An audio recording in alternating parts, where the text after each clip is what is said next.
Hey everyone, today we're going to be getting our second lecture in our discussion of East Asian religions. And for today's lecture, we're going to be looking at Taoism, or sometimes referred to as Taoism. It's the same word, it's just an issue of pronunciation that we'll get to here in a second. But as always, we always like to begin with some basic facts about the religion, and so let's get some basic facts.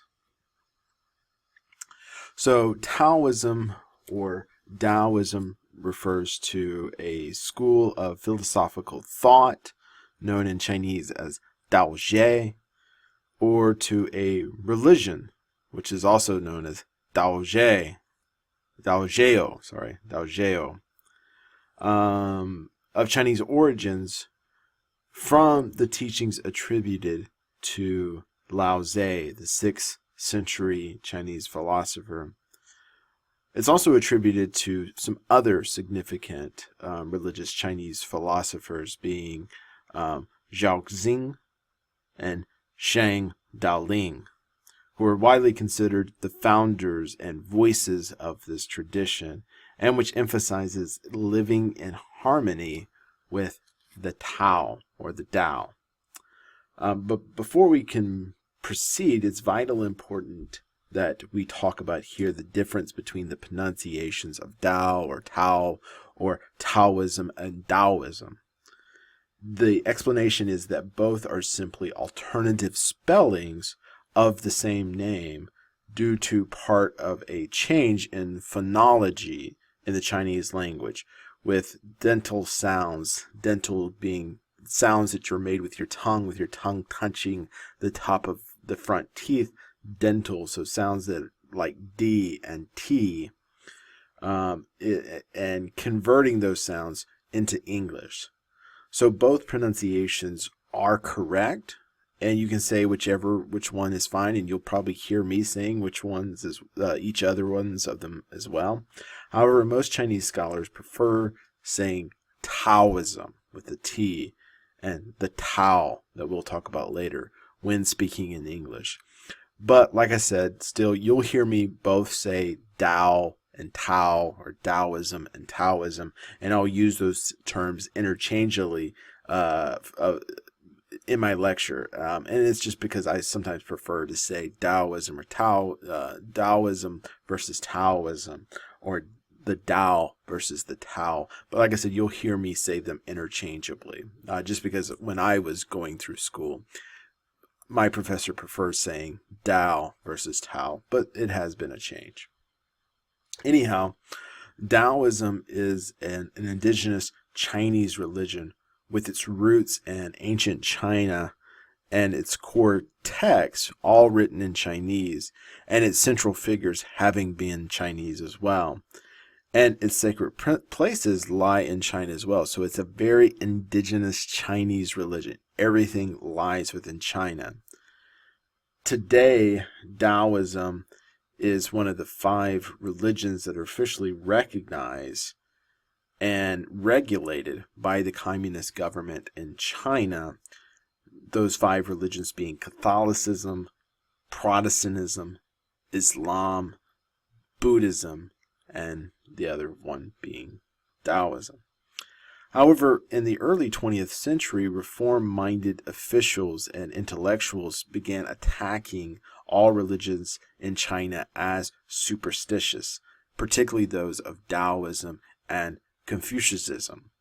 Further, in 1949, the Chinese Communist Party, who is officially atheistic, initially suppressed Taoism and Confucianism, along with other religions in China. And particularly during the Mao Cultural Revolution in 1966 to 1976, many Taoist temples and sites were destroyed or badly damaged, and many Taoist clergy were forced into being disrobed and were sent into labor camps for re-education within the communist system. But however, those things have kind of changed here recently. And after Mao's Cultural Revolution, the Chinese government became a little bit more accepting of traditional Chinese religions and even advocating strongly for these new religions. Particularly Xi Jinping is one of those who is advocating for kind of an all-China feel and an all-China government. And finally, Taoism, like Buddhism and Confucianism, is seen as being part of the Zhongzhao, which is the three teachings of China. And for these religions in China, there are no clear boundaries between the three. They're kind of interwoven nowadays as a unified religious system. So you will encounter many Chinese personnel today who would hold some Taoist practices or beliefs, but yet would still visit a Buddhist temple or have a Buddhist funeral. But ideologically, they might be leaning towards Confucianism and practice Confucius-style social norms with their family, as well as in regards to their working place.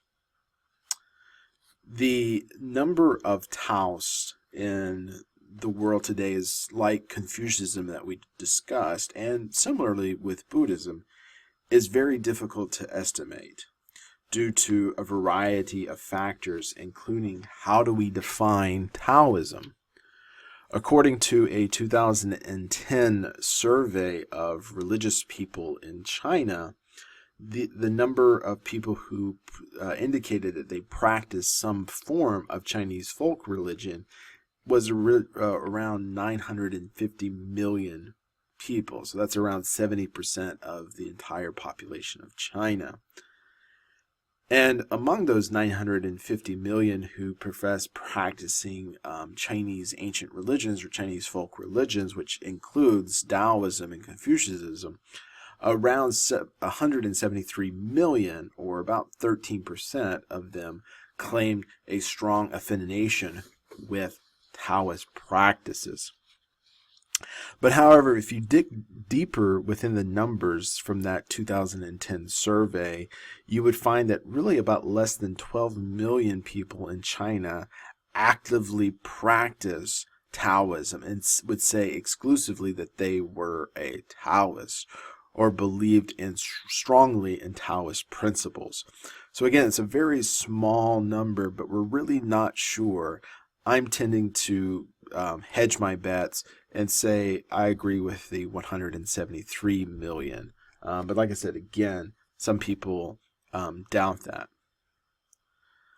Organized forms of Taoism seems to not only attract a large non-Chinese following in modern times.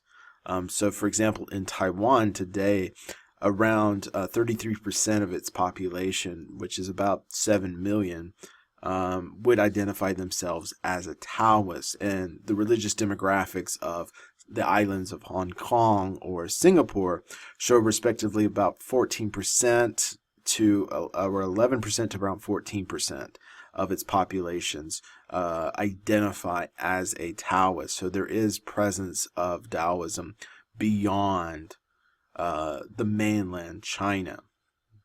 So if we had to put a number on Taoists in terms of a world religion, currently the World Religion Database that was estimated in 2015 states that there's about 8 million Taoists, which is less than 1% of the world population. Again, I'm very doubtful of this number and think that it's probably a little bit higher, but again, we're not sure.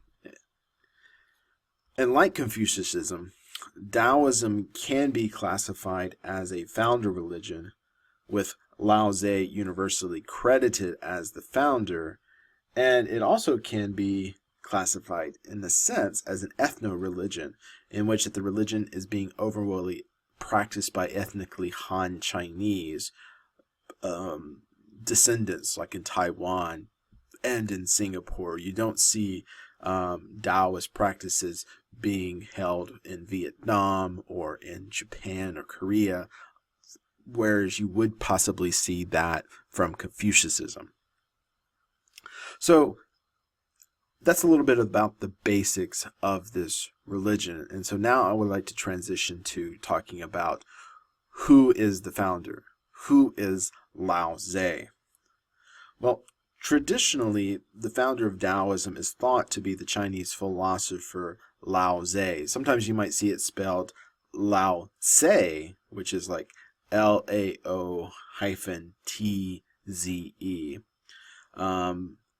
Or you sometimes might see him by his real name, which is believed by Chinese tradition to be Li Po Yang, who lived sometime in the 6th century BCE. So this is about contemporaneous with Confucius. Like Confucius, to some extent, the name Lao Tse is actually a honorary title. Lao Tse simply means in Chinese old master or respected master or venerable master. Little is really known about Lao Tse. However, there are numerous mythological accounts about his person. He is said to have been the son of a censor-in-chief. I'm not sure what that title is.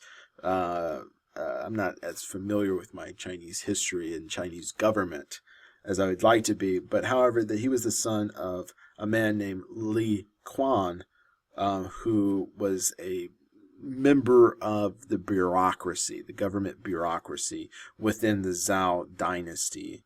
And was also the son of a prominent noblewoman who was known simply as Yishu.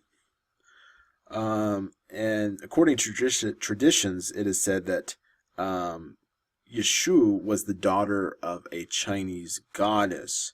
And tradition states that Lao Tse is said to have had a son who became a celebrated soldier during the Warring State period after his death. So the Warring State period is anywhere from 476 to 221 BCE in China. Later Taoist myths indicate that Lao Tse was conceived when his mother gazed upon a falling star, and he has supposedly remained in her womb for 62 years. So these are a lot of mythical beliefs. So this is something unlike what we saw with Confucianism, whose religious biography was quite normal. There are these later traditions about Lao Tse. We don't know if these are true or not. But however, like I said, he was supposedly born miraculously in a sense. And while his mother, and so it said that he was born, also that his mother had labors while being underneath a plum tree, which a plum tree is symbolized within Chinese mythology and art as a tree of wisdom. So again, kind of showing their hand here that Lao Tse is destined to be a very smart and wise person. And it's also said that when he was born, as soon as he came out of his mother's womb, he was fully bearded. That he appeared fully bearded as a grown man with elongated earlobes. So this is similar portraits that you see of Siddhartha Gautama, the Buddha, within some Eastern Asian cultures, that elongated earlobes is always a sign of wisdom. So again, you see some parallels here. Other later Taoist tradition states that that Lao Tse was actually reborn 13 times throughout history, and that his latest incarnation was that of the wise sage, in which we know as Lao Tse. That in fact he was an incarnation of one of the Chinese gods. But again, you know, this is part of religious traditions here. But anyhow, according to the earliest traditions that we do know about him, Lao Tse was a scholar who worked as a librarian I think the official title that he gives himself is the Keeper of the Archives, which again is basically a librarian. But he worked for the royal court of the Zhao dynasty, which allowed him broad access to lots of works of scholarly writings that was competent to his day. And particularly, he cites in his writings the writings of the Yellow Emperor, which is this mythical figure in Chinese history, as well as other classical writings of his time. Lao Tzu never opened a formal school, but nonetheless, he did attract a large number of students and loyal disciples during his time as a librarian for the royal court. There are many variations of a story retelling Lao Tzu's encountering with Confucius, because again, both of them were in the courts of the Zhao dynasty. Both were rough contemporaries of each other.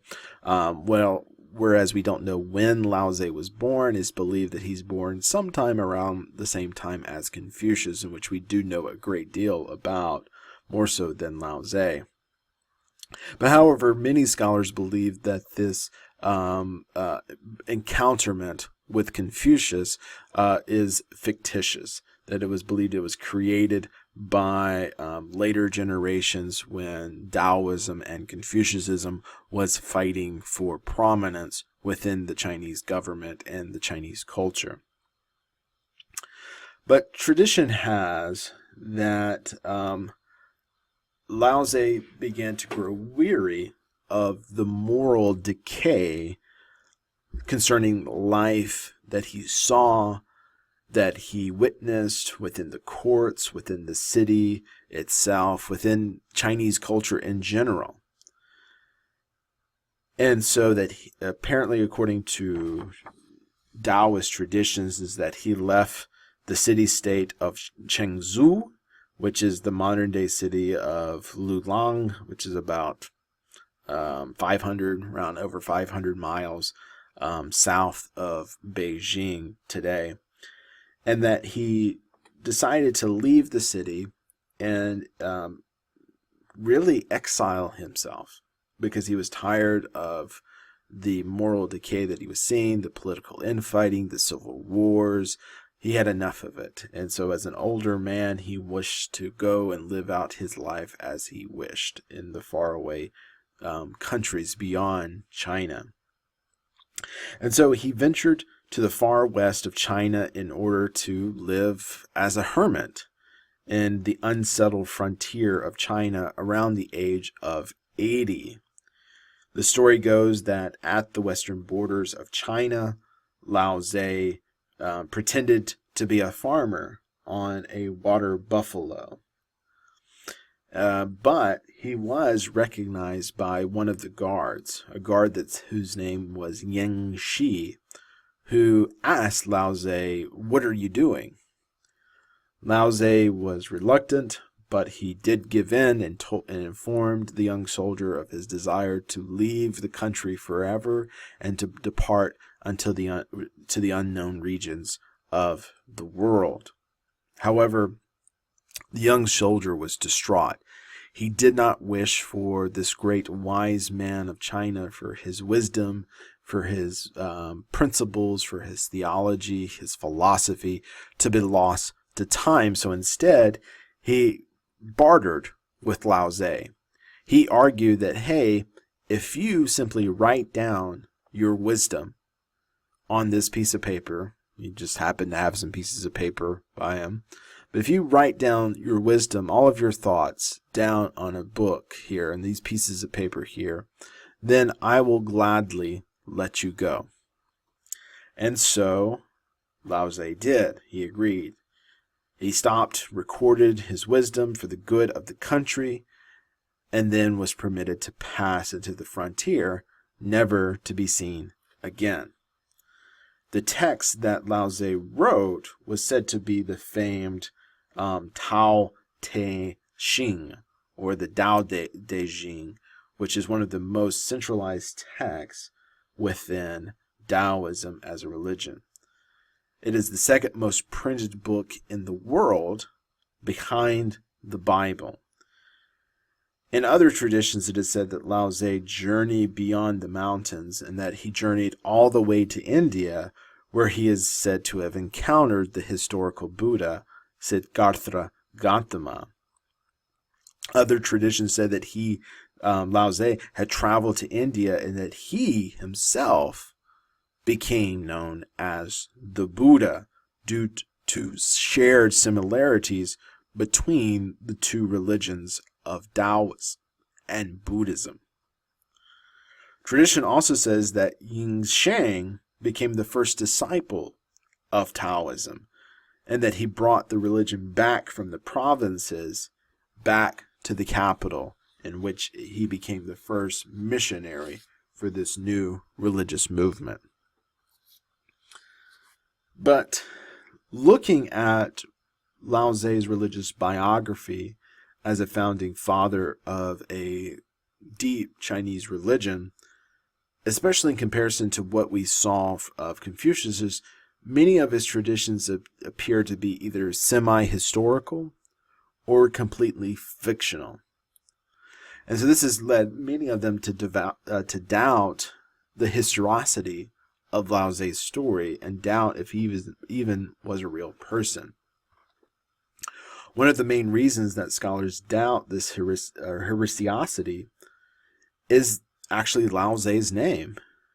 The name Lao Tzu is best taken to mean old man or old master, and is believed to be, by some scholars, just a fictionalized, idealized character rather than a historical person. Scholars also point to the inconsistency of the evidence and traditions surrounding the believed historical figure of Lao Tzu. Some traditions state that Lao Tzu was a court astrologer instead of a court librarian, and that his real name, instead of, I think it was Lao Ping, if I remember right. Oh gosh, I'm trying to remember. Lai Po. Instead of his name originally being Lai Po, instead his name was Lao Dan. And that instead of living in the Zhou dynasty, he actually lived in the Qing dynasty, which was around 384 to 362 BCE. So a significant time gap and differences. Also within the Chinese tradition, there are a plethora of different spelling variations of the name Lao Tzu throughout Chinese history. So again, that points to wasn't possibly his real name. You see Lao Tse, Laotse, Lao Tze, Laotze, or Lao Tzu, Laotsu. Other scholars point to a lack of contemporary historical evidence about this man shortly after his lifetime.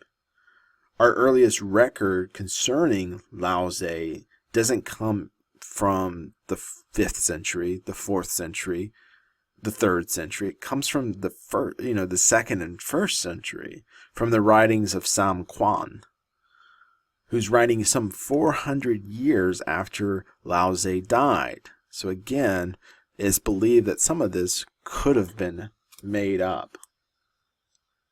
Finally, scholars also point to the polemic elements against Confucianism within the Tao Te Ching, and with the tradition surrounding Lao Tzu, which portrays a later date. So meaning that if truly Confucianism was around, if our Lao Tzu was indeed around the 6th century, that his own textbook seems to be wrestling with more the and picking a bone with Confucianism, which should be a new upcoming philosophy that hasn't taken root. Confucianism didn't become a prominent philosophy in China until the Han Dynasty period. So this is almost 200 years after his death. And so it really didn't become a threat to Taoism, as did other philosophies should have been. So Lao Tzu should have been instead demonizing monism or demonizing legalism instead of Confucianism. So again, it's led some scholars to believe that maybe these are evidence of later writings. However, there is some historical evidence to suggest that Lao Tse was in fact a historical person, particularly in the writings of Lei Luku and Zhangwang Zhuo, who both lived in the 4th century BCE and who were Taoists that portrayed similar beliefs and thought patterns that we have traditionally attributed to Lao Tse.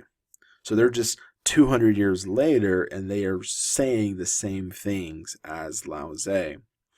Thus, scholars generally believe that Lao Tse may have been a historical figure, but that his teachings and philosophies attributed to Lao Tse may have pre-existed him, and that perhaps this wasn't the founder of religious philosophy, but like Confucianism, was a transmitter of a tradition that had been forgotten. Therefore, most scholars have relented in their beliefs and traditions that Lao Tse, and have kind of confessed now that Lao Tse might have been. So they've just really have resigned to the fact that we'll go with tradition at this point and just believe that Lao Tse and concede that Lao Tse is the founder of this religious tradition. So now that we've talked about who Lao Tse is, it's important for us to now to talk about what did he teach. And so what did Lao Tse teach?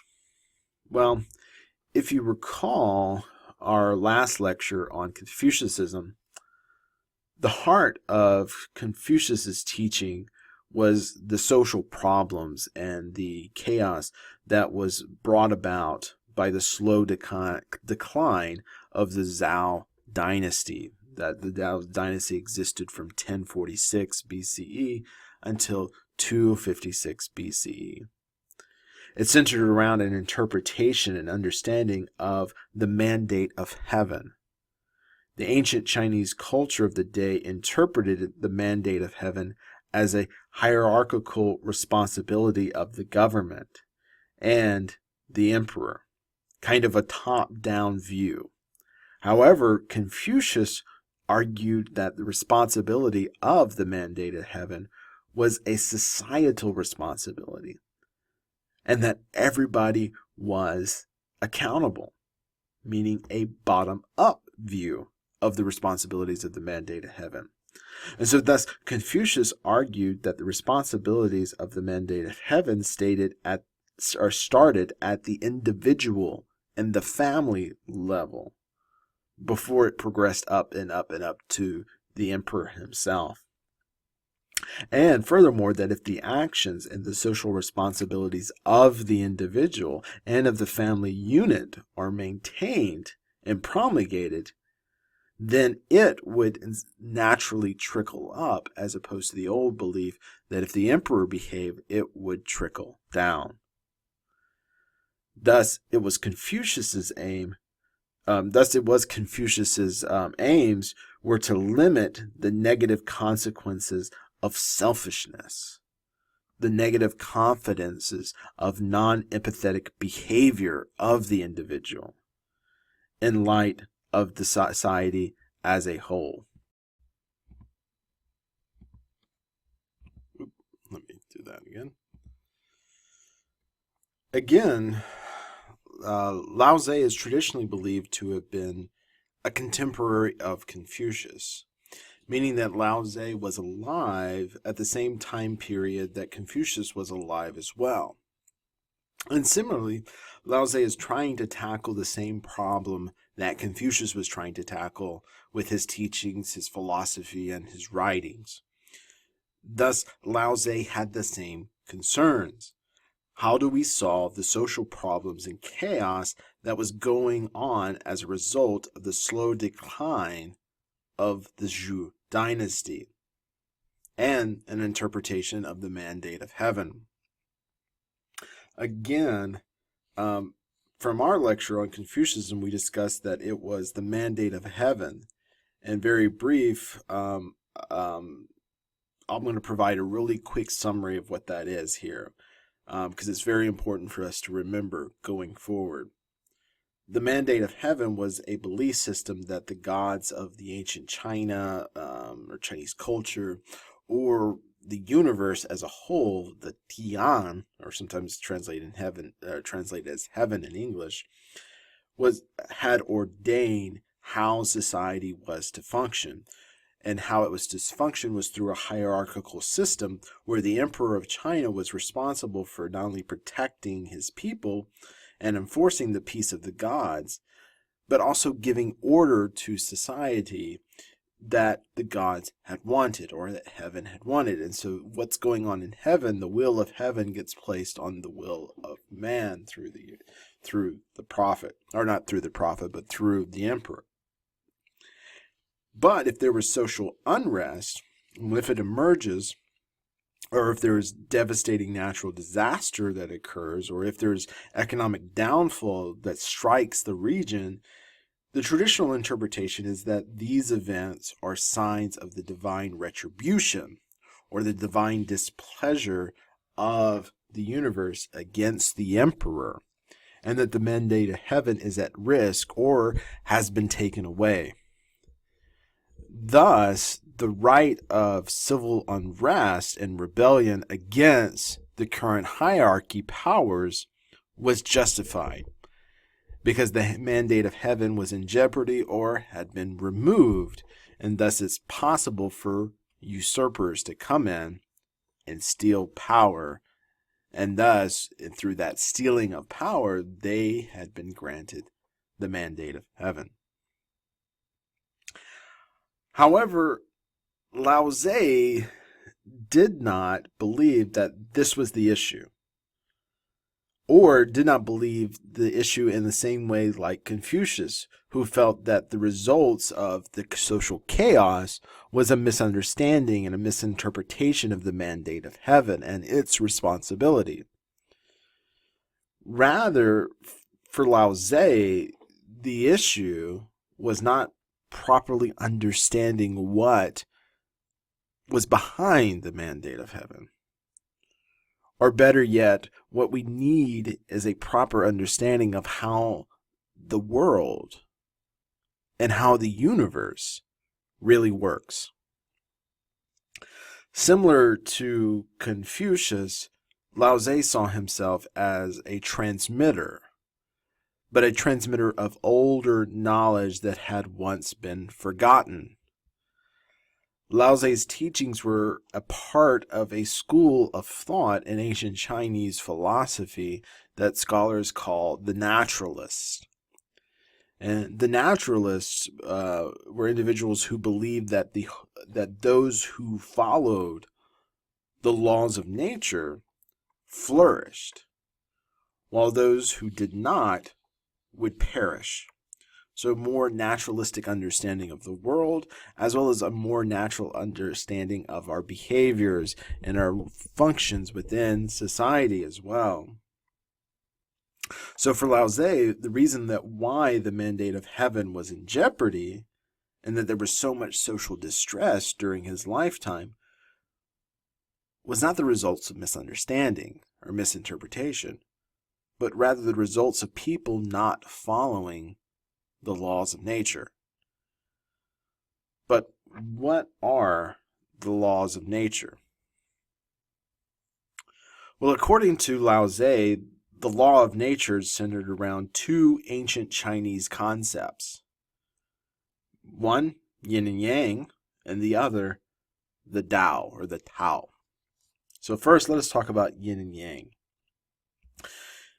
Yin and yang is a concept that describes opposite but interconnected forces, and it's generally displayed as a symbol of a black and white halves of a complete circle, with the black representing the yin and the white representing the yang. In ancient Chinese cosmology, the universe creates itself out of a primarily chaos of material energy, and then thus is organized into cycles of yin and yang, formed into objects and formed into the lives of people. The yin is the negative force, and the yang is the positive force. Or another way to think about it is yin is the pushing force of the universe, while the yang is the pulling force of the universe. They are complementary principles, not conflicting opposites. And both principles are seen in all forms of change and difference in the universe, such as the annual cycles from winter to spring to summer to fall. You can see the change, the push and pull of nature. The day cycle from light to dark, from sun to moon. The life cycle of us, including from birth and life to sickness and in death. And even in sexuality, there's a difference between male and female. Therefore, what yin and yang is a simplification of seeing the universe as a complex network of systems of dualities. So think again of Newton's third law of motion. For every action, there's an equal and opposite reaction. This is what makes action. It's opposite forces, but opposite forces that work in harmony with each other. And that when these two forces are at work and when they're at harmony, life is in harmony. And that the universe is how it should be. A way to think about yin and yang, as well as much of Taoism, as we'll see in this fact, is to think of descriptions of the Force in George Lucas's Star Wars universe. An example comes from Luke Skywalker when he is in conversation with Rey, one of the protagonists in the most recent Star Wars movies, in which Luke and Rey have a conversation about the Force. And so this is coming from The Last Jedi that was released in 2017 by Disney, where Luke asks Rey, "What do you see?" And Rey replies, "The island." When she finally sees the island, she sees life, she sees death, she sees decay that feeds on new life. She sees warmth, cold, peace, violence. And then Luke interrupts her story and says, "And between it all." And Rey replies, "Balance, an energy, a force." That is what yin and yang is. It's the balance and the energy of nature in the universe. Next, let us talk about perhaps the singular greatest word within the religious tradition, and which lends itself to its name of the Tao or the Tao. Traditionally, the term Tao is translated as meaning simply road, or sometimes it can mean a principle, but within the context of Taoism, it's typically translated as the way. Not a way, but the way. Meaning that the word is used symbolically in its sense as a way, as the proper way of behaving, the right way of doing things, the right way of existence, or the right way of fully coming into our being. It's also sometimes translated as a state of enlightenment within Taoism, or a spiritual perfection that is the outcome of Taoist principles and Taoist teachings.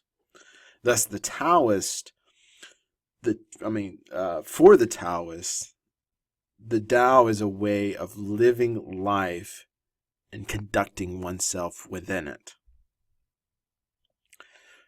For Lao Tse, the reason why society at our time and at his time is corrupt, and that humanity is in a state of perpetual suffering. It's Lao Tse's theory and his premise that the reason this is happening is because humans do not understand their place in the universe or their functionality within creation. meaning that we do not know how to act properly in accordance with our own nature. Rather, we have created ourselves false social constructs to condition us to act in a certain way that we believe creates meaning, but in reality gives us a false impression. And this is why we're suffering. And the reason that we suffer is that these social constructs and that these social conditions, they're all wrong. They run against what is nature.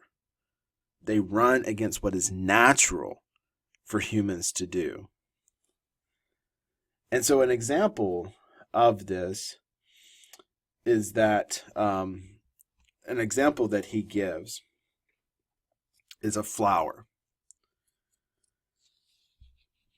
The purpose of a flower, or a flower labors in such a way to benefit a much larger object, or a tree, or an entire forest.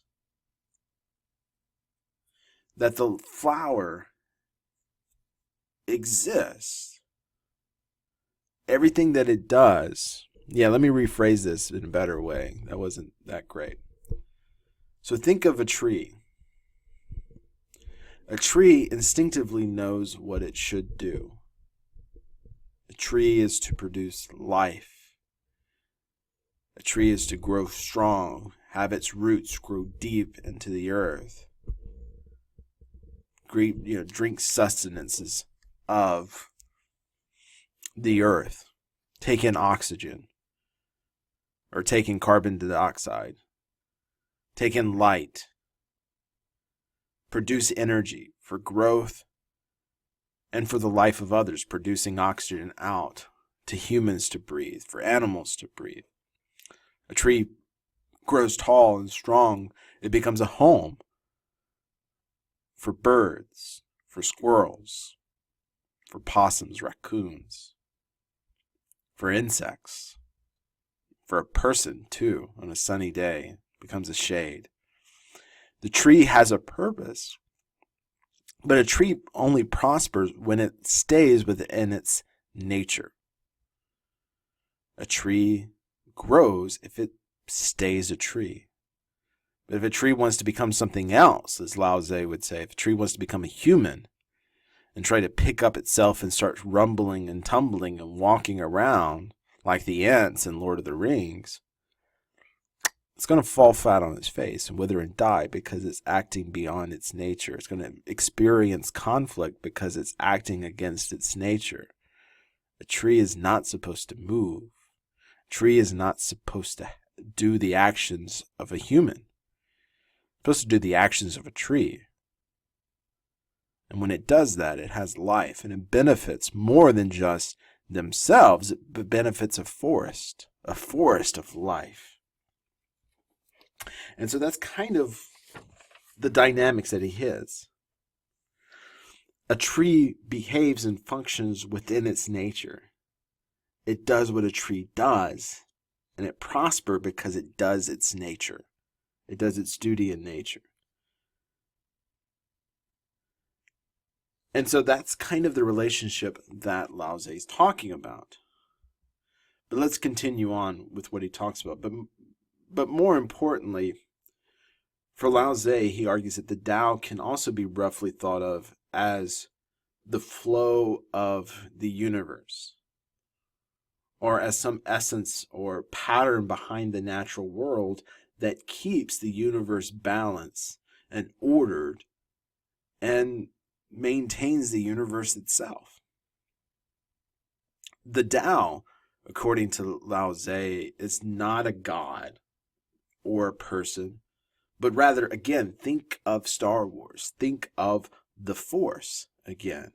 Think back to the 1980s movie, The Empire Strikes Back. Think of Yoda when he says to Luke at the swamps of Dagobah, when he says, "For my ally is the Force, and a powerful ally it is. Life creates it. makes it grow. Its energy surrounds us and binds us, luminous beings we are, not this crude matter.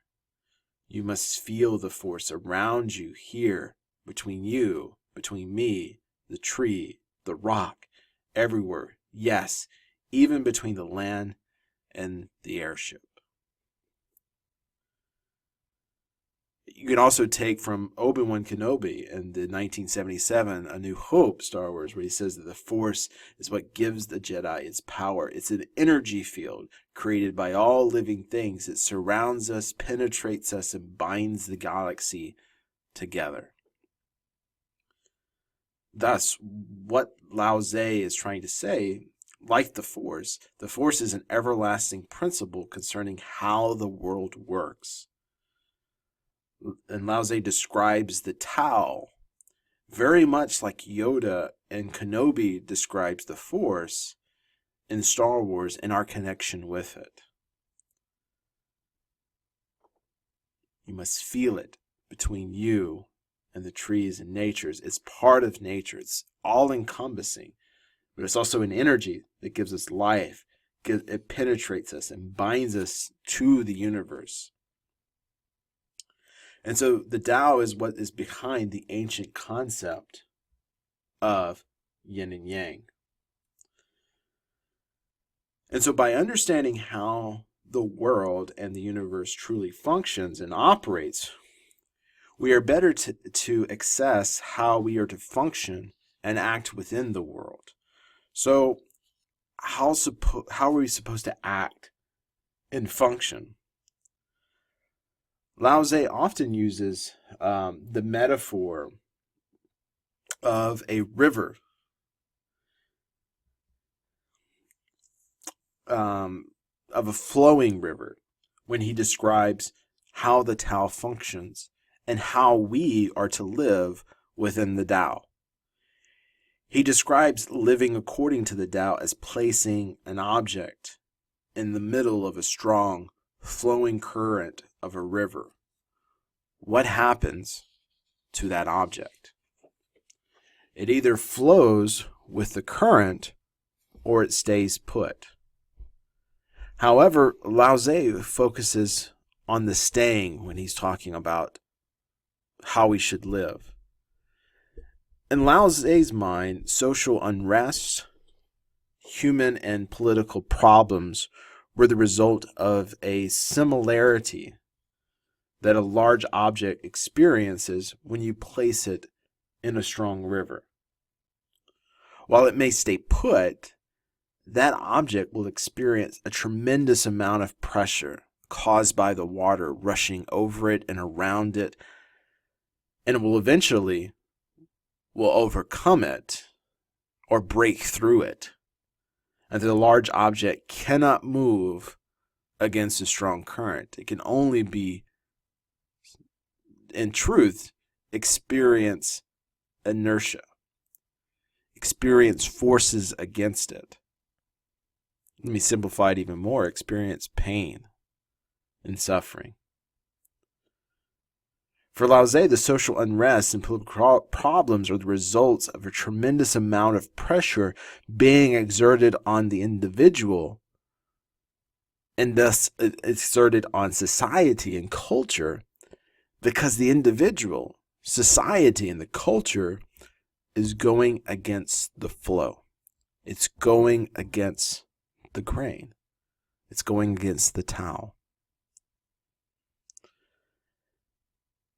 And the staying put, also Lao Tzu argues, is an illusion. It is a false construction created by society that eventually time and the strong flow of the river will overcome it. You put a rock inside a river, eventually over time, the rock will become smooth, all the rough edges of the rock will disintegrate. And it will, be like one of those polished river stones, because it's been beaten down until it simply eliminates all forms of resistance.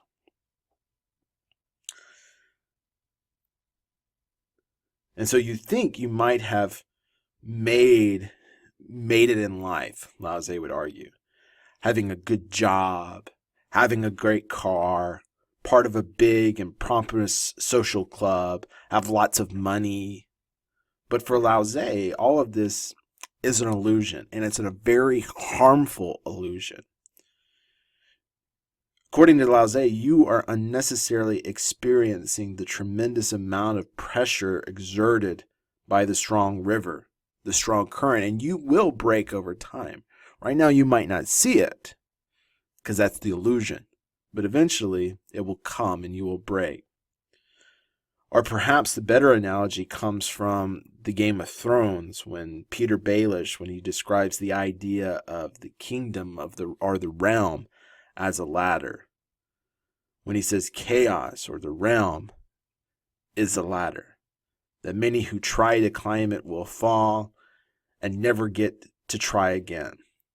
The fall breaks them, and some are given the chance to climb. They refuse, they cling to the realm, to the gods, or to love. All of it is an illusion. Only the ladder is real. Only the climb is all there is. Lao Tse would strongly interrupt and disagreed with Lord Baelish here and scream out, "No! It is the ladder that is the illusion. It is the climbing that is the illusion. The fall and the struggles are clues that the ladder is the problem. They are the fall and the struggles are indicators that this is not real, that this is not right." And so instead, what Lao Tse argues is for going with the flow of the Tao. Lao Tse uses a specific religious term to describe the recommended behavior, that of Wu Wei. Wu Wei is an ancient Chinese concept that literally means an exertion or an action, and is generally described as a state of unconflicting personal harmony and free-flowing spontaneity with the Tao. Again, think of the metaphor of the object placed in a strong river with a powerful current. Is it not better to go with the flow of the river than trying to resist it? Going with the flow of the river and ease allows ease of movement. It allows preservation. It allows longevity. Now, I don't know. Well, let me rephrase this. I don't want you to make the comparison with a similar concept and definition that we saw in the religion of Jainism, in the term ahimsa, which translated means non-action. It's not the same thing. Nor do I want you to interpret Wu Wei in its definition of inaction, rather, or pure laziness. But think of Wu Wei as effortless action. Again, Lao Tse reminds us to think of the river, think of the current, but think of paddling a raft trying to traverse the river. The right action is not to paddle against the river, to paddle up current, but rather to paddle with the river, to paddle with the current. And that action produces an effortless action. You are flowing with the river. You are flowing with the Tao. And that kind of effortless action is Wu Wei. However, there's another way in which the principle of Wu Wei is expressed. The great Chinese philosopher Jean-Francois Berthier described it as a state of perfect knowledge concerning the reality of the situation and the realization of a perfect economy of energy. Lao Tzu advocated a return of humanity to become like uncarven wood, and he condemns doing and grasping while urging his readers to cognitively grasp oneness, or to still their mind, to reduce desire, and to leave human nature untouched. Thus, what Lao Tzu is saying is that Wu Wei is aimed at behavioral modification. He goes on to say, quote, when your body is not aligned, the inner power will not come. When you're not tranquil within, your mind will not be well ordered. Align your body, assist the inner power, and then it will gradually come on its own. So what is this behavior modification and why? And what is Beltier referring to when he says the realization of a perfect economy of energy? Well, Wu Wei is closely linked to two other key Taoist religious vocabulary concepts that I want you to know.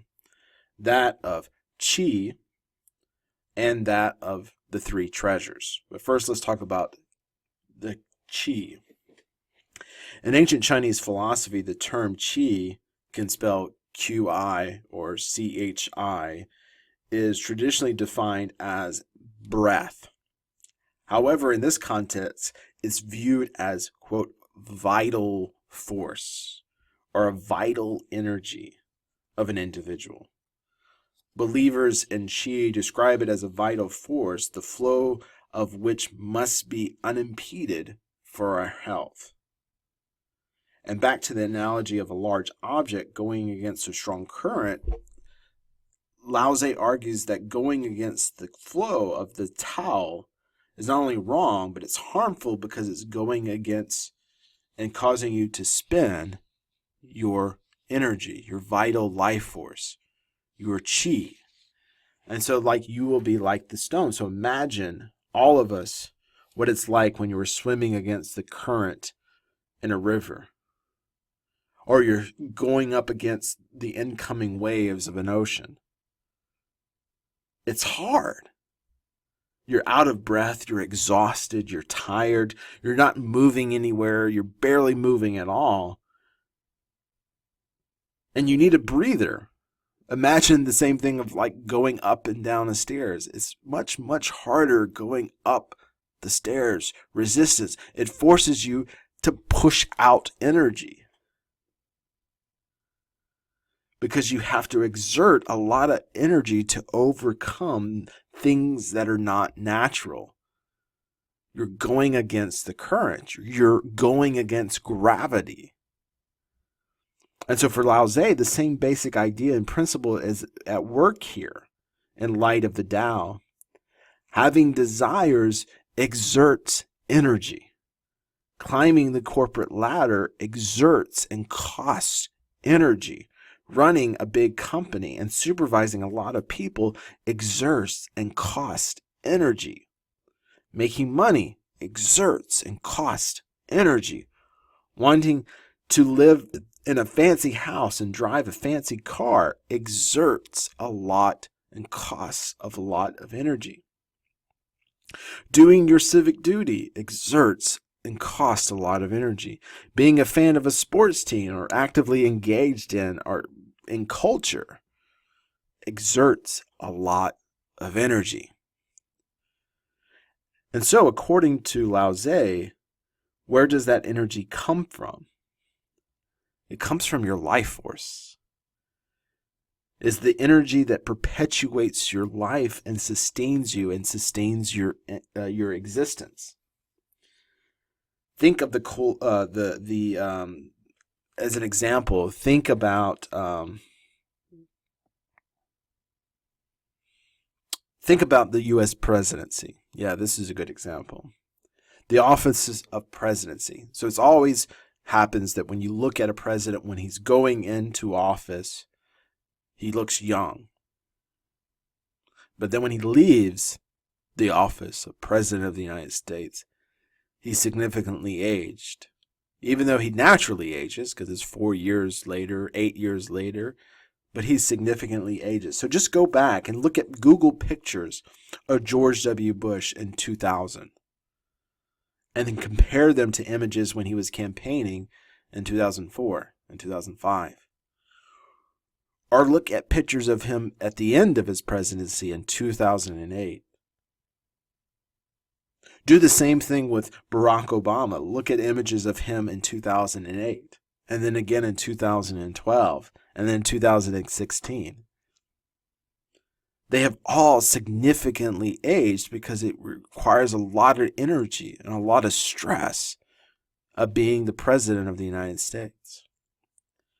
And so that's that example. That's what Lao Tse is talking about. Going against the Tao is harmful because it takes away your youth. It takes away your energy. It takes away your life from you. And so therefore, one of the main goals of Taoism is the preservation of life. Specifically, your life. Lao Tse disagrees with Confucius, who argue that the family name and that society of a vital importance. Rather, Lao Tse believes that your life itself is the greatest of all possessions, and that it must be taken care of. If people were not interested in the acquisition of goods, of power, or education, then Lao Tse reasoned that they could give their full attention to the enrichment of their own life. This idea would later lead Taoist thinkers to search for a way to lengthen one's own life. They would go on to experiment and employ various alchemic practices as an attempt to prolong life. Now, real quick, alchemy is an ancient naturalist and proto-scientific tradition that promoted techniques of ingesting elixirs or eating precious metals, because the belief of transmutation, that something like gold that lasts forever, that shines, or mercury that is shiny and stays liquid, that ingesting these things would thus transmute their powers to you, their ability, their long-lastingness, their shine to you, and so to prolong your life. And so that's one example. So a lot of Chinese herbal medicines that we have today, herbal natural remedies, are in fact from Taoist practitioners. But for Lao Tse, let's back to Lao Tse, but for him, he was more interested in the practicalities of how to implement Wu Wei. And that he was more interested in conserving your qi and your life right here and now. And so the way to do that was through the three treasures. And so the three treasures, which are also known as Sanbo, and later sometimes called the three jewels of Taoism, refers to three basic virtues that all Taoists are actively employ in their lives, in their actions. The three treasures are traditionally defined as compassion, frugality, and humility. And so from the Tao Te Ching, Lao Tse is said to have is regarded to have said, quote, "Here are my three treasures. Guard them and keep them. The first is a pity. The second, so compassion. The second is frugality. The third, refusal to be the foremost of all things under heaven, so humility. For only he that pities, has compassion, is truly able to be brave. Only he that is frugal is able to be extravagant, and only he that refuses the foremost of all things, humble, is truly able to become chief of all. So for Lao Tzu, Wu Wei is preserving the qi, and it's about performing the right kinds of actions, and having the right kinds of attitudes, and having the right kind of perspective. Later on, Taoist philosophers would go on to add additionally the 5 precepts along with the 3 treasures of these right attitudes, and that these were seen as supplementary behaviors to the 3 treasures.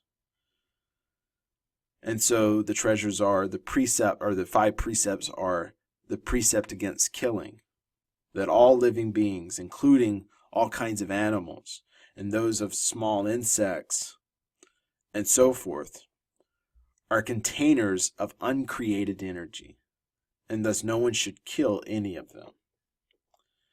The precept against stealing, one should not take anything that that he does not own and has not been given, whether it belongs to him or someone else. The precept against sexual misconduct. If sexual conduct happens, but is not with your married spouse, it is a grave sin. As for a monk or a nun, if he or she should never marry or practice sexual intercourse with anyone.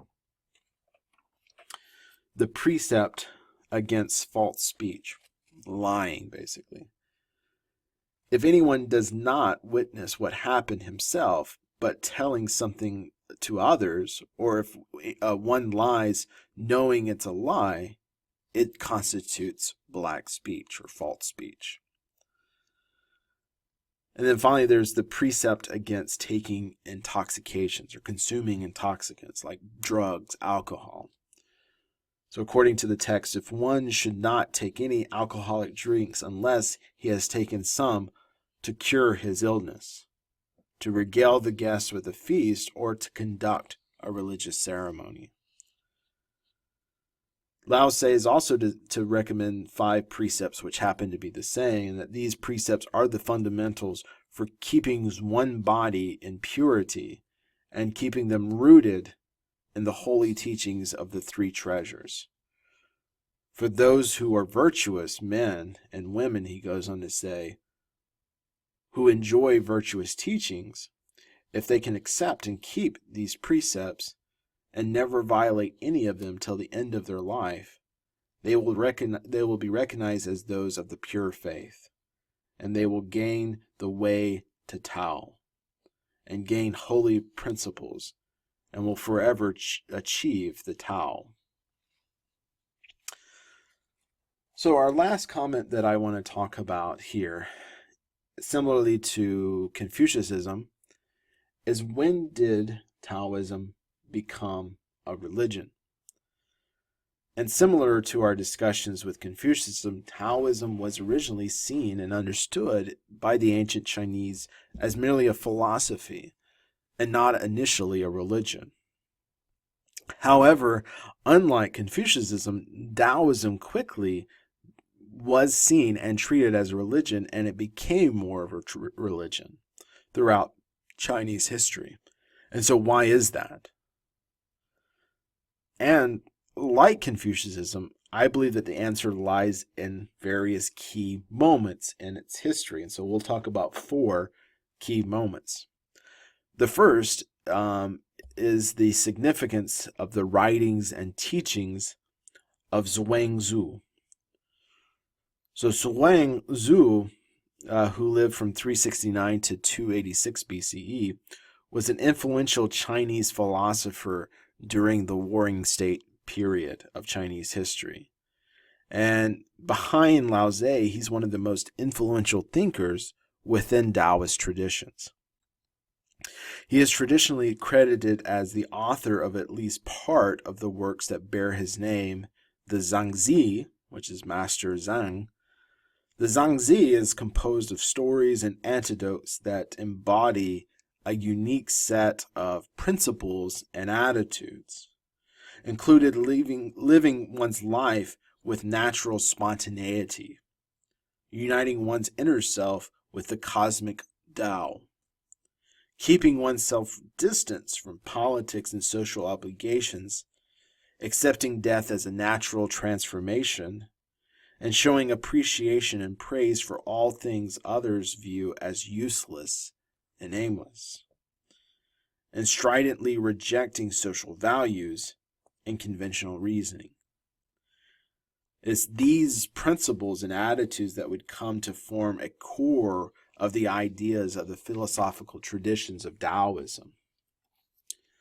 Other major philosophical schools of China, such as Confucianism, legalism, and Moism, were all concerned with concrete social, political, and ethical reforms designed to reform society and then thereby reforming people. But Taoism became a distinct alternative to the traditions and the system of thoughts which dominated Chinese society.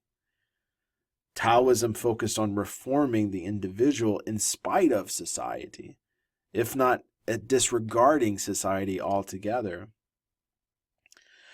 The Zhengzi taught that the key to true happiness was to free oneself from the world and free yourselves from the standards of the world through the Taoist principle of Wu Wei.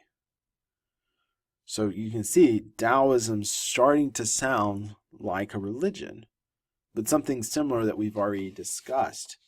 And that leads us to our second point, the advent of Buddhism to China. And so at first glance, students of religion would see huge and significant parallels between Buddhism and Taoism. And you would be right. Taoism and Buddhism do share similarities in expression. Both promote a detachment from society and detachment from earthly possessions. Both promote having a right understanding of the nature of suffering.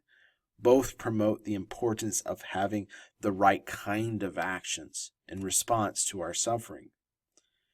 In fact, many Buddhists saw and continue to see the person and the teachings of Lao Tzu as a mere avatar of the Buddha himself, or that Lao Tzu is merely a bodhisattva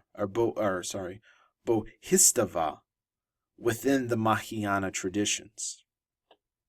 Likewise, many Taoists saw and continue to see the person and teachings of the historical Buddha Siddhartha Gautama as actually being Lao Tzu, and who they believed traveled from China to India when he originally left and forced his exile. Similarly, ancient Chinese thinkers and politicians saw Buddhism as a kind of foreign Taoism. And the opposite occurred as well, as Taoism was seen as a foreign kind of Buddhism. Thus, Buddhist scriptures and writings were quickly translated into Chinese, and much of Buddhism religious vocabulary became synchronized with Taoist religious vocabulary. Dharma within the Buddha and with Buddhism became synonymous with the Tao. Karma within Buddhism became synonymous with Wu Wei. Buddhist meditation techniques are also shared within Taoism. And the Taoist idea of the Qi becomes a vital part of all Chinese forms of Buddhism. And so Taoism would also go on to adopt Buddhist principles into their traditions, especially the idea of Lun Hu, or the idea of rebirth, or have monastic orders, or have lay organizations within the community. They adopted these things. So they're starting to adopt principles of Buddhism, and they're starting to behave like Buddhism, which we agree is a religion. But still, Taoism doesn't have clear differences from Buddhism, which help to keep it separate, as a separate tradition, and not subject to absorption by Buddhism overall, and so why Taoism continued to exist as outside itself, even though it shares so much similarities. The third is the emergence of the celestial masters. Now, the celestial masters refer to a Taoist religious political movement that was founded by Zhang Daoling, or who's sometimes more commonly referred to as Fu Han, in 142 CE. Fu Han stated that Lao Tzu had physically appeared to him and that he commanded him to rid the world of decadence and to establish a new state consisting only of his chosen people. So the followers of Fu Han rebelled against the Han dynasty, and they won their independence in 194 CE. And at the height of this movement, the movement controlled a small theocratic state in the southwest corner of China until its collapse by the Wei Kingdom in 260. But the Celestial Masters continued as a religious institution. And so within this rebel state, Taoist writings and traditions were made authoritative, and sin was punished in alignment with the view of the Celestial Masters. And thus the Celestial Masters began building temples, establishing clerics, and instituting chanting at services, prayers at statues, and ancient Chinese deities. However, the Celestial Masters did not find monastic lifestyles attractive, but rather passed down their teachings through their biological heirs, who then became kind of like a clerical system or priesthood amongst themselves. And so the fourth of these events, and the final, is a series of persecutions against Buddhists in the history of China. And although Buddhism and Taoism shared numerous similarities, many within Chinese routinely saw Buddhism as a foreign threat to Chinese culture, tradition, and society. And very often, Chinese lords and emperors would rise to power on the wave of anti-Buddhist sentiment. And very often, Taoism would replace Buddhist elements within Chinese culture and government anytime anti-Buddhist sentiments emerged. The first of these persecutions was known as the Disaster of Wu, which started around 446 CE when Emperor Tai Wu, a devoted Taoist, fought against the Zongzhou rebels, Gai Wu, who was Buddhist. Tai Wu had discovered that a large weapon cache was being stored at a Buddhist temple and that at Buddhist monasteries, as well as the Buddhist monks were supplying food to the rebels. Therefore, the emperor assumed that all Buddhist institutions could not be trusted, and so the practice of Buddhism was abolished under penalty of death, and many Buddhist temples were seized and turned over to Taoist clerics who ran them, as temples of their own. However, this did not last very long, as the emperor's grandson, Wang Qing, reversed the policy when he ascended the throne in 452 and reestablished Buddhism as his dominant state religion. Another series occurred. Another series of persecution occurred in 481 CE when Emperor Wuzong initiated his great anti-Buddhist persecution, which is known as the Huqiang persecution. And besides reasons of replenishing his war chest with Buddhist temple gold, Wuzong believed that the foreign influences like Buddhism and other non-native religions had weakened Chinese society too greatly. Wangzong forced all Buddhist monks into a life of laity and confiscated their property. More than 4,600 temples were destroyed, and some 260,000 monks and nuns were forced to abandon their Buddhist practices and vows. Many of the monks in the temples were converted to Taoist practices, which allowed them to stay active as clerics and monks. However, the persecution would end with the ascension of Wang Xun's uncle, but this started the practice of, again, Taoist principles and Taoist elements mirroring Buddhist traditions and Buddhist practices. And so they became not only synonymous with each other, but eventually, when Taoist emperors would come, they would replace Buddhist elements with Taoist teachings. And so they were replacing one religion with another. And so because of that act, then Taoism, by de facto, becomes a religion.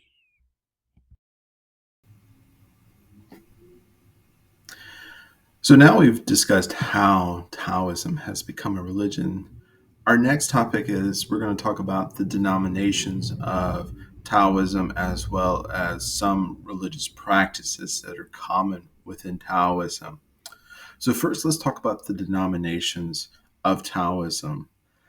Like many world religions we have discussed thus far in our course, the development of different kinds of school of thoughts or denominations within a specific religious tradition have emerged over time. And with their emergence, they've led to new forms of the religion being practiced than was opposed to, I guess, originally when the founders had envisioned it. And if you recall, the term denomination refers to a subgroup of a religious community within a larger religious tradition. So think of within the Christian setting, there are different forms of Christianity. So within Christianity, there is Roman Catholicism, there is Baptists, there are Methodists, there are Presbyterians, there are Episcopalians.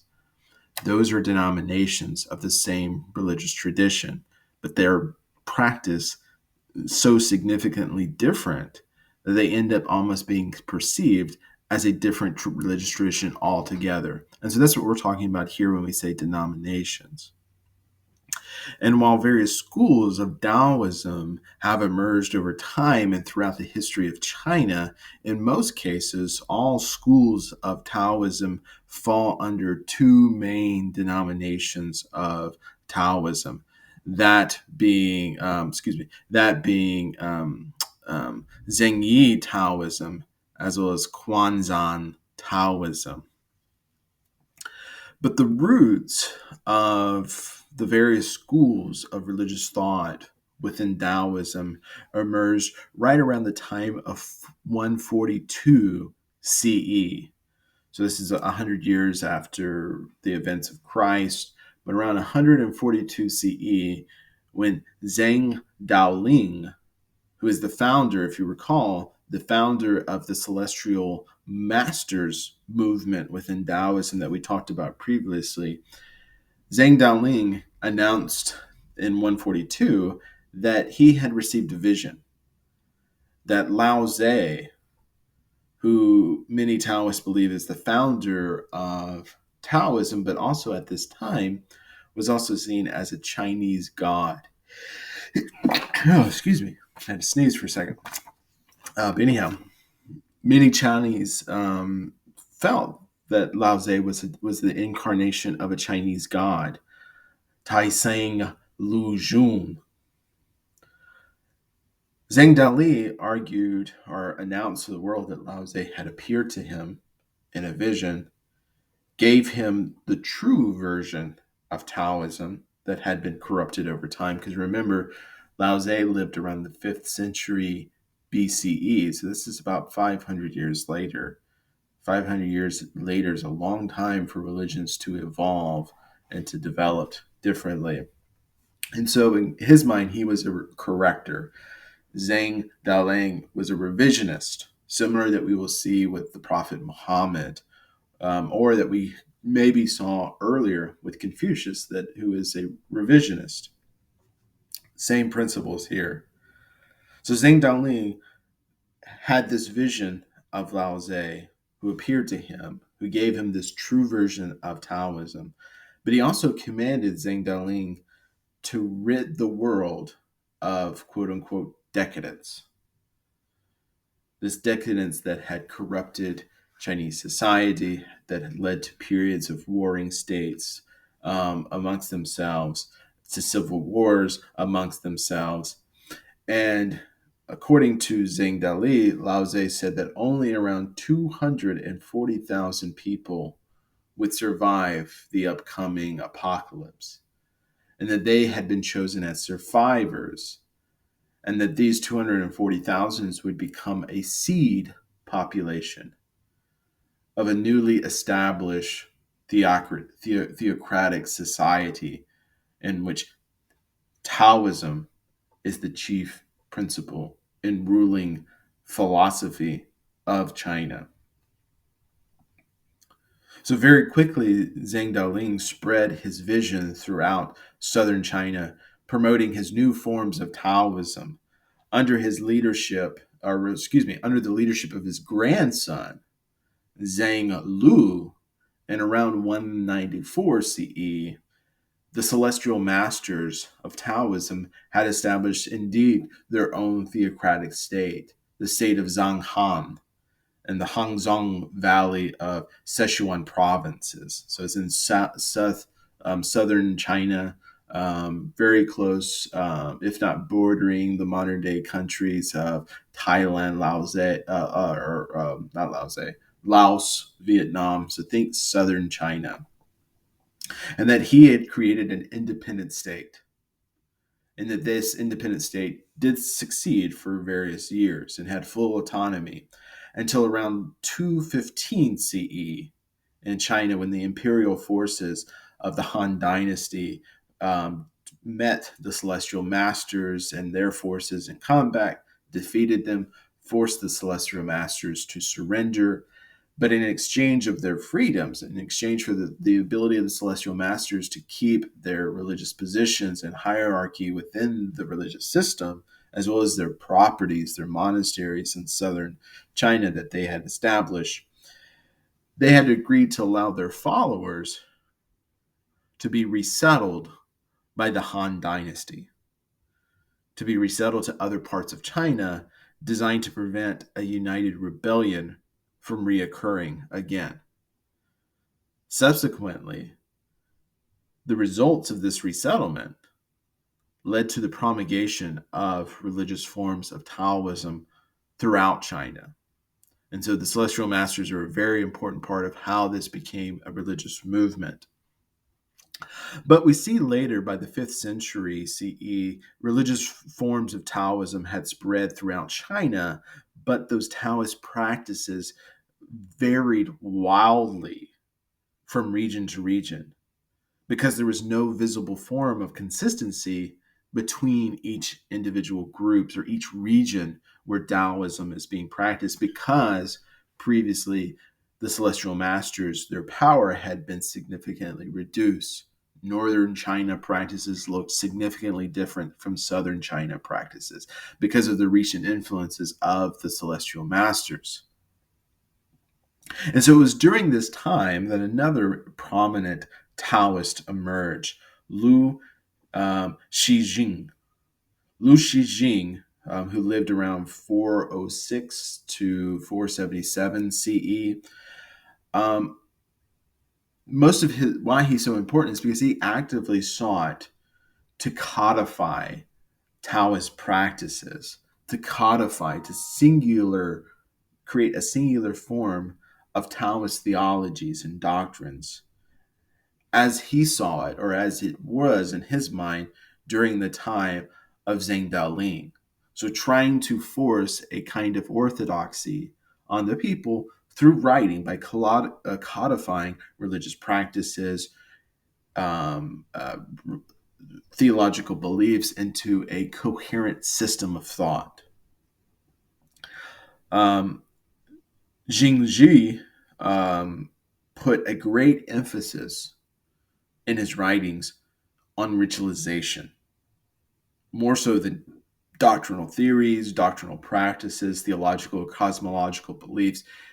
In his writings, he put greater emphasis on ritualization.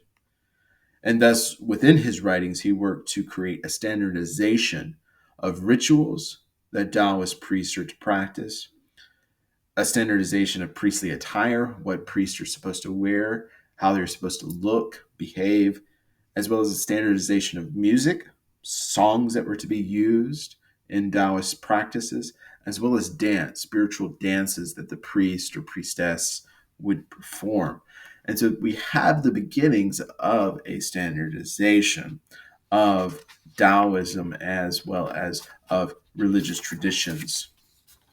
But um, we could. But really, let me, because this is where I want it to be.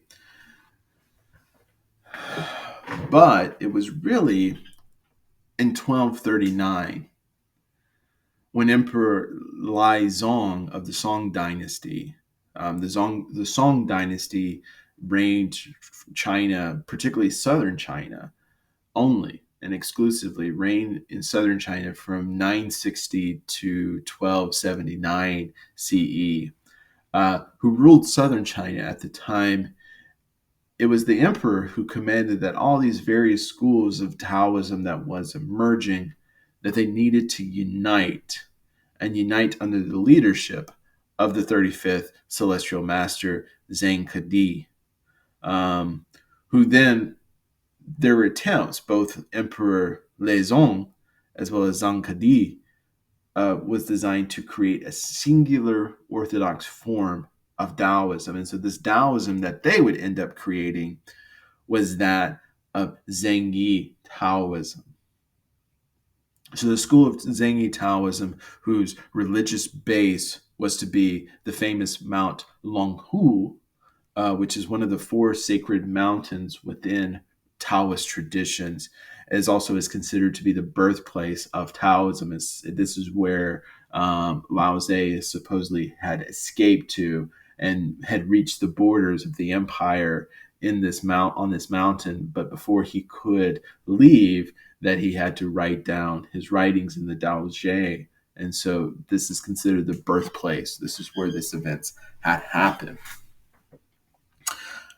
And so we have these two religious schools that are being developed. And so right now we have one, an orthodox form known as Zhengyi Taoism. But I want to note that this only happens really primarily in southern China because of the emperor. The emperor in southern China only has dominion at this time because of invasions of the Mongols in the north and the destabilization that is occurring in northern China during this history. The south remained relatively protected. And so thus, through his power and the influences of the celestial masters, where their form of Taoism becomes the dominant form. So very quickly, I want to talk about what is at the heart of this Zhengyi form of Taoism. So at the heart of Zhengyi Taoism is ritualization, specifically two types of ritualizations. There are more ritualizations and more practices that this group, this specific denomination of Taoism does, but we'll talk about those later. But this is what makes them different from other schools of thought. And so those ritualizations are the rituals of Lu, which in English is sometimes translated as registry, and the ritual of Zai, which is usually translated as repentance. Lu rituals function as a kind of registry, is how the English usually translates this, but rather the better translation is that of confirmation.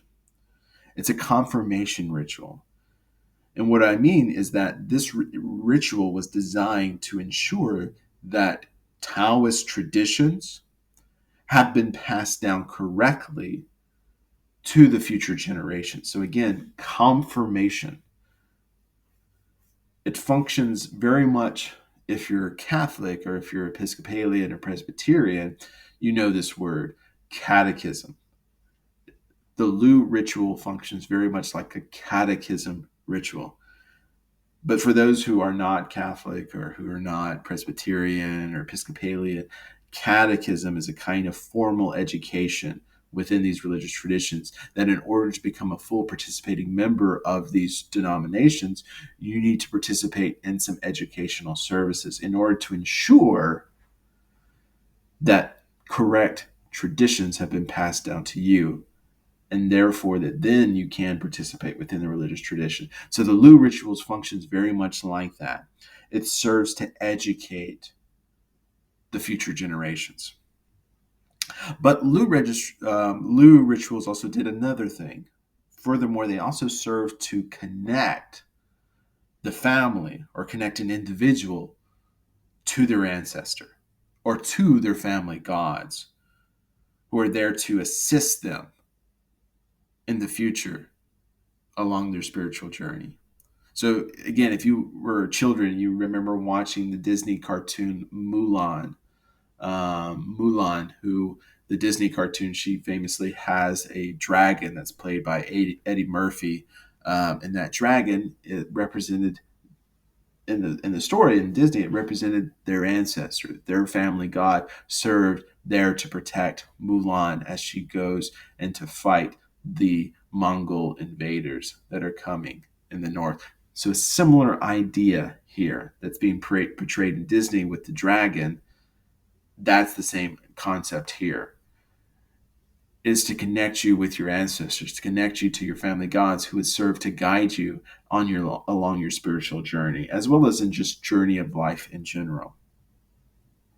The Za rituals function as a kind of repentance or a purification ritual. A lot of times you see it defined as a purification ritual, but when you read the description of it, it's really a repentance ritual.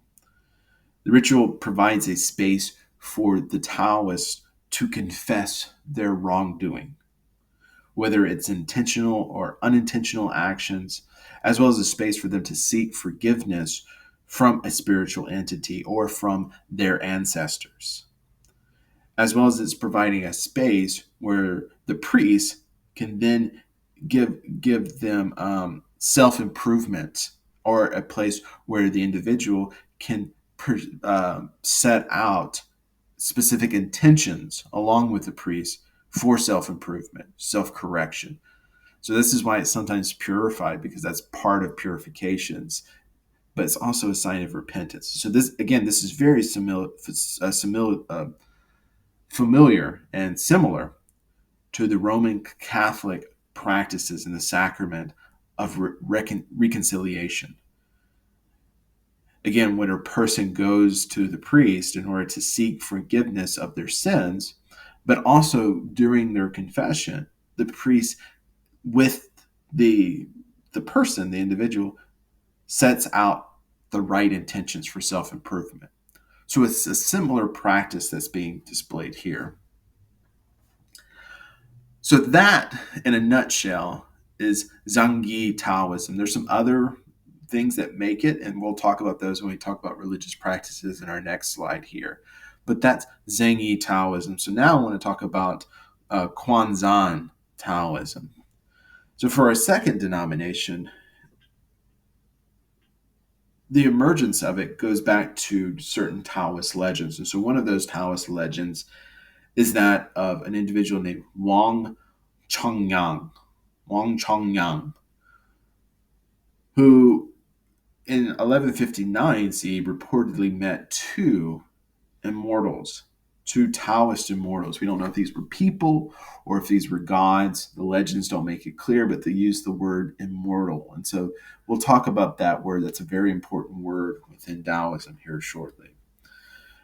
But he met two immortals who then turned and taught them the secret knowledge as how they became immortals. And that secret knowledge that we will see would become part and parcel of what later becomes defined as inner alchemy. And we'll talk about that momentarily. What is inner alchemy? But however, according to Taoist traditions, by 1167, Yang Chongyang would gather together 7 disciples who would then thus start promulgating this new secret teachings that were revealed to Wang Zhongyang. But one specific disciple is worth mentioning, and that is Ke Shongji. So, or sometimes he's known as Master Cheng Chong. And so, Master Cheng Chong lived from around 1148 to 1227, if I remember right. Master Cheng Chung is credited with establishing the famous White Cloud Temple and monastery that is still in existence today in modern day Beijing, which serves as the heart of this particular denomination of Taoism. And according to Taoist traditions, Master Cheng is said to have met with the great Genghis Khan, who was famous for conquering not only almost all of the entire world, but at this specific time conquered most of northern China by 1215. And according to traditions, it is said that Genghis Khan heard of Master Changzhung's reputation and became so impressed with him, particularly his religiosity as well as his piety, and thus commissioned Master Shang to evangelize northern China and Mongolia with his form of Taoism being Kuangzang Taoism. So you can see in both examples here of the histories, and we'll see this same dynamic being played out like we saw with Buddhism. For orthodoxy or for some denominations to emerge within religious traditions, it does take secular involvement. It does take emperors, it takes conquerors. We saw that with Buddhism, with Ashoka. If it wasn't for his efforts, the religion of Buddhism might have not spread outside of India in the subcontinent. We'll see later when we get to Christianity, if it wasn't for the Emperor Constantine and his famous conversion to Christianity, there might not be Christianity. There might not be Western civilization as we know it. And so these are important figures. So secular leaders do play an important role in the history and development of religion, particularly majority religions within their traditions. Now, as for um, the distinguishing mark between Kuangzang Taoism and Zengyi Taoism, they don't differ too much on the majority of the elements with other elements of Taoism, except that Kuangzang Taoism puts a greater emphasis on inner aspects, inner religious practices of their tradition. They put a greater emphasis upon inner alchemy. They encourage people to sever their ties with the mundane world, and they actively encourage their followers to become celibates or to practice various forms of sexual abstinence. So they focus more on internal things, more on meditations instead of ritualized practices. So, since we've talked enough about the denominations, what are the religious practices of Taoism? Taoist religious practices are very diverse and they're very complex. However, we can broadly generalize, broadly categorize these practices really into three main areas: areas of ritualization, and we've talked about one or two of those practices already: Lu rituals and Zai rituals. We'll talk about another here as an example. Uh, ritualizations, but more importantly, meditation. Meditation is a very important aspect of Taoism that's a part of every stream of Taoism that they might have brought and copied over from Buddhism. It's really hard to say. Or Buddhism, particularly Chinese forms of Buddhism, might have adopted Taoist principles. We really don't know. But more importantly, the last thing is self cultivation. We'll talk more about that. That's really at the heart of Taoism, self cultivation. But first, let's talk about rituals. And so, if you remember, if you recall from our first couple of lectures at the beginning of this course, we talked about rituals. And we defined rituals as a kind of formalized ceremony, that is considered to be sacred and yet holds significant meaning within a particular religious tradition. They often perform it in order to connect oneself with the divine or to connect oneself with the ultimate reality. Or sometimes they practice rituals because it expresses certain religious beliefs. It's an act of participation or reliving the event, similar to a Catholic Mass. The Catholic Mass is basically reliving the Last Supper, re-participating in the Last Supper with Jesus Christ. Or religious rituals often are just important markers of transitioning in life from becoming a boy to a man, something like a bar mitzvah or a bat mitzvah celebration within Judaism. Ritualizations can do many things. Originally, the ancient Chinese people made much of ritualizations, and particularly that of sacrifices to the gods and to their ancestors within their religious traditions. In ancient Chinese civilizations, animal sacrifices were the dominant religious practice of their day. Most ancient Chinese typically sacrificed pigs, they sacrificed dogs, sacrificed sheep, cattle, and duck. This is all the typical uh, uh, bones that we have discovered from archaeology around sacrificial sites. And they would often offer various kinds of vegetables as well as a sacrifice. And within ancient Chinese, are really in general, in ancient civilizations at this time across the globe, sacrifice rituals were largely symbolic. They were a means of communication with the gods, but primarily, too, they were also a means of appeasement, appeasing the gods, or a means of reciprocity, of asking for forgiveness, asking to correct a wrong. And so this is how these practices were usually done. And there's evidence of animal sacrifices found in China throughout the early Neolithic period. So we're going all the way back to 6,000 years ago, all the way up to probably halfway through the Zhao dynasty. Even Confucius talks about animal sacrifices and talks about it with great disgust. So we see practices of it quite frequently and being done. So initially, um, Taoists performed animal sacrifices in continuation with their ancient Chinese religions. However, with the establishment of the celestial masters, Taoist attitudes on um, sacrifices changed. The founder of the celestial masters, again, Zhang Daoling, rejected sacrifice rituals.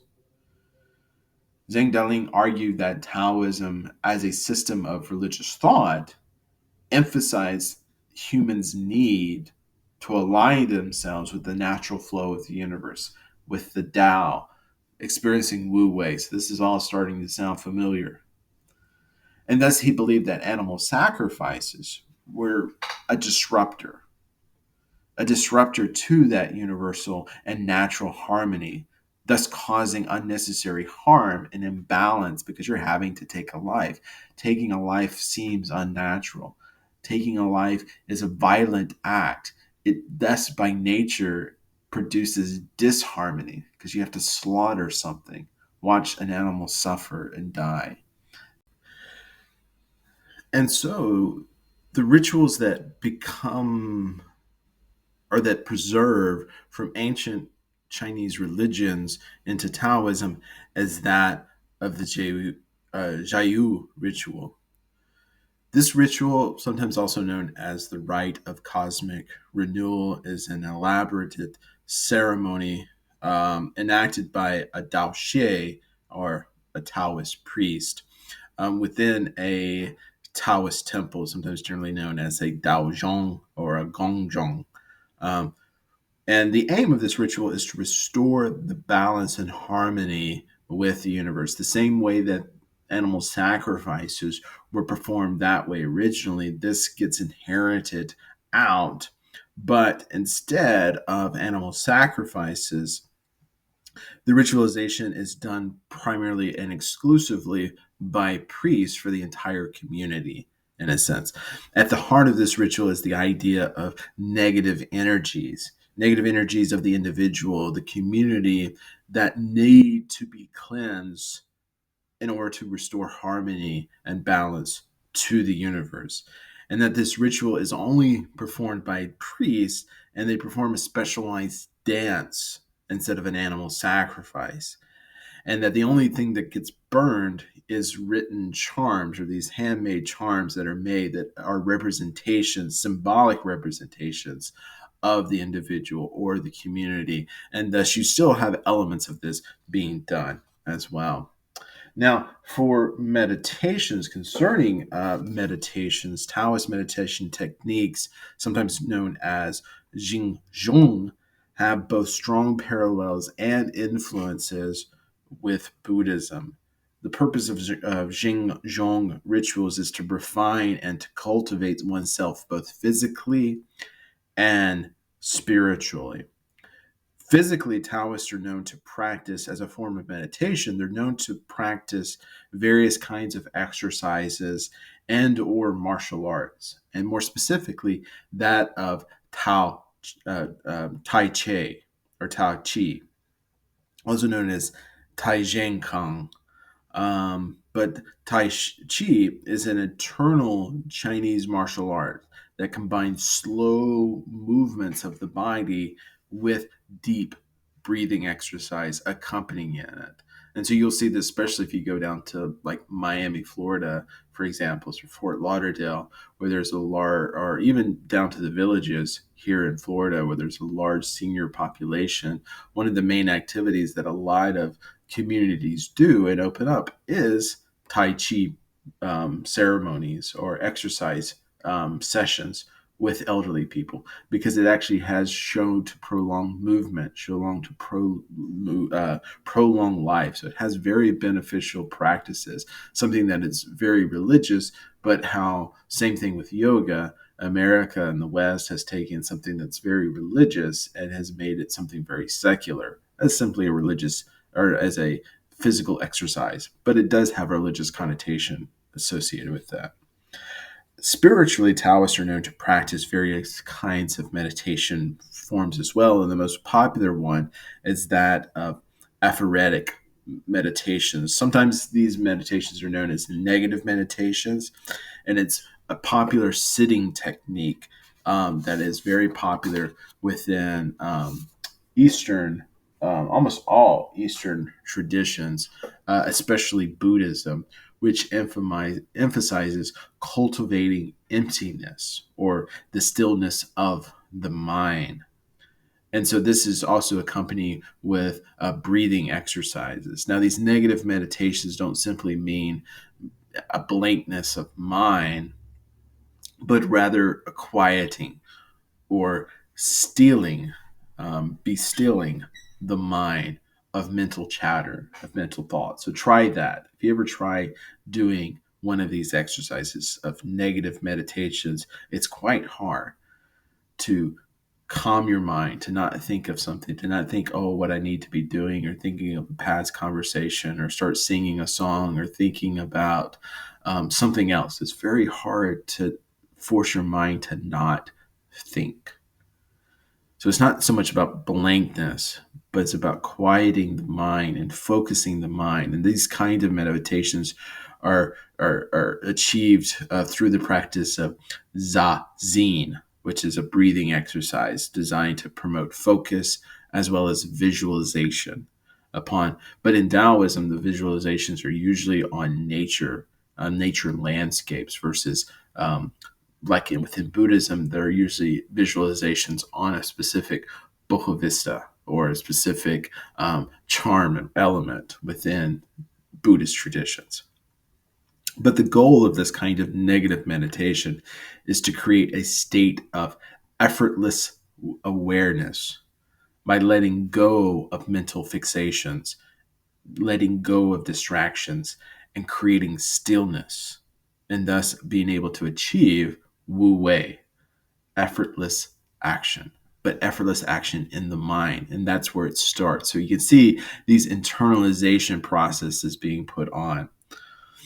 Outside of ritualization and meditation, religious scholars would argue that the real heart of Taoism is the practice of self cultivation.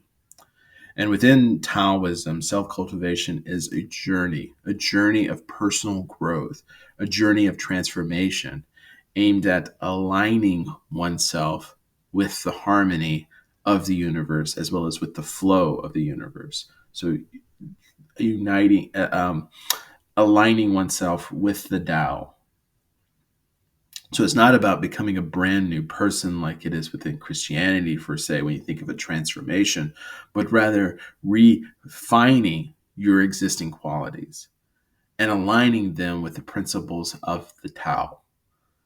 And so within Taoism, there are two main avenues in which self cultivation can be achieved. And they're achieved through inner alchemy and external alchemy. But first, what do I mean when I say alchemy? Now, generally, this term refers to a proto scientific tradition involving practices that are intended to produce and change in the physical or the chemical makeup of a specific material. So, early forms of chemistry, in a sense. From history, the most common example of alchemy within Western traditions, so European traditions, was material transmutation. That means turning base materials like lead and copper into precious metals, metals that are worth something, like silver and gold. That was seen as a kind of magical moment that someone could do that through chemicals, through medicines, stuff like that. So this was what alchemy meant primarily in Western forms of tradition. So it was kind of an early form of chemistry, but there was also some magic, some religious connotations associated with it in the West. But within the Eastern tradition, alchemy not only referred to material transmutation. Of course, anyone who could turn lead into gold would be rich beyond measure. So, of course, people were trying to do that. But more importantly, in Eastern traditions, alchemy involved the idea of human transmutation or transformation. And what we mean by that is human longevity. And it's this last point of human longevity that lies at the heart of both inner and external alchemy. So, first, what is inner alchemy? Inner alchemy, or Naidan, is an array of esoteric beliefs and practices that Taoists use to prolong their life and thus to create an immortal spirit or a spiritual body that would survive after death. In Naidan, the human body is seen as a cauldron in which the three treasures of the Tao are cultivated for the purpose of improving the physical and transforming the spiritual. Taoists believe that by refining and transforming your inner energy, your internal energy, remember what that was? Your ki, or your chi, sorry, your chi, you're able to thus produce what is known in Taoism as Jindan, or what's translated as a golden elixir. And that was the prize within Taoism, this golden elixir that would give you immortal life. So within internal alchemy, this elixir is just not a literary substance, or not a literary, but literal substance. Rather, it's more of a symbolic substance, a spiritual substance, rather a spiritual awakening, but that produces physical improvement. And so within internal forms of Taoism, this golden elixir represented a kind of reservoir of chi, of energy, which then would produce longevity in life because you are in harmony with the Tao. You're not resisting the movement of the universe. You're not like that rock. Remember that rock. You're not like that rock in the river that's going to be, that's, this large boulder within a strong raging river is eventually going to break. It's going to eventually crumble down because it's losing its external energy, because it's going against the flow of the river, going against the flow of the universe. But instead, if you're going with the flow of the universe, you're going with the flow of the water, you're not harming yourself. You're not breaking down the rock. You're like a leaf. You're like a feather that's going to stay above the water, go with the flow of the water, and it's going to keep all of its parts, thus having this idea of longevity. Because you're going with the flow, you found this discovery of this golden elixir. And this golden elixir is produced with an internal alchemy through meditation, through visualization, through breathing exercises. But there's also some physical aspects as well, through dietary restrictions, like becoming a vegetarian, and practicing sexual restraint. Now, within Taoism, sexual restraint is not equivalent to sexual abstinence in the way that we think, meaning no sex at all, but rather it's refraining from sexual orgasm or the sexual exchange of fluids. For Taoists believe that both male and female orgasms was equivalent to wasting your eternal energy. And if you think about it, it's quite literally that. Therefore, you can have sex within Taoism, but you cannot reach climax. Because when you do, you're tired. You've exerted energy. You've lost energy. You've lost fluids. And so it kind of logically makes sense if you think about it. It's a very physical act. And typically, after the male or female does achieve climax, they become tired because they've wasted a lot of energy, a lot of anxiety built up, pressures building up. And then it all releases, and you feel waves of endorphins over your body, and you're also tired because you're satisfied, fulfilled. And so Taoists took that took that logically, in a sense that, oh, you're also losing your chi. You're losing bits of your energy. So that's internal alchemy. So what's external alchemy? External alchemy, or Waidan, focuses on creating compounds, compounding elixirs made from minerals and metals or other natural substances for the purpose of ingestion, and by ingesting would thus produce a physical long life as well.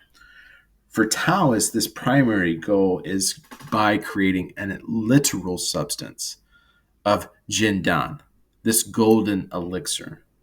And so in this context, the internal elixir of immortality refers to a potion that supposedly grants the drinker eternal life or eternal youth. And so that was the goal of many of Taoists and Taoist practices. And Chinese history is full of this. In fact, many of these elixirs that were created are directly linked to Chinese herbal medicine and the ingestions of various kinds of minerals and metals into your diet, like adding zinc, adding iron to your diet, can prove to be beneficial and medically have been proven to be beneficial. We take dietary supplements. We have vitamins every day. We take minerals. If our blood is a little too thin, we might take iron supplements to have increased blood because we're not getting it from other food sources. So the Chinese were way ahead of this on medicines. And so by the act of this religious purpose of seeking out immortality, they created a new system of medications and medicines that we still use today. And so this is at the heart. But external alchemy does have its side effects. And so I just want to end with this one last example, and we'll be done with this lecture. So, for example, the harm, the deadliness of these types of external alchemy.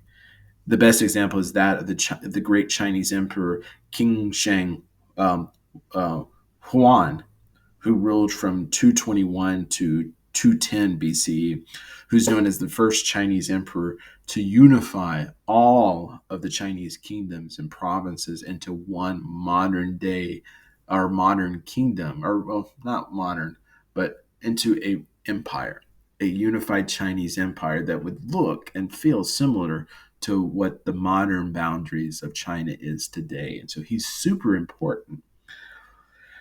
However, even though he was this great emperor, he was also historically known to be obsessed with external alchemy.